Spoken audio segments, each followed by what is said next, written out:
নমস্কার বন্ধুরা, আবার রান্না করে ঢুকে পড়েছি। লোটে মাছ করব। লোটে মাছ কী করে পরে দেখাবো। লোটে মাছটা যেহেতু কম আছে, না কম থাকলেও আমরা আলু ভেজে পেঁয়াজ ভেজে রসুন টসুন দিয়ে একসঙ্গে ভাজবো। দেখো কেমন করছি।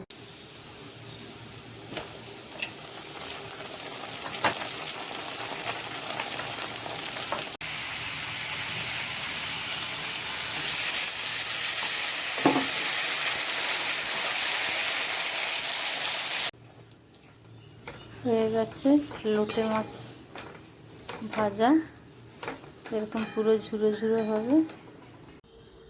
লোটে মাছ রেডি বন্ধুরা, কেমন হয়েছে বলো। এরকম লাল লাল সুন্দর হবে, ঠিক আছে।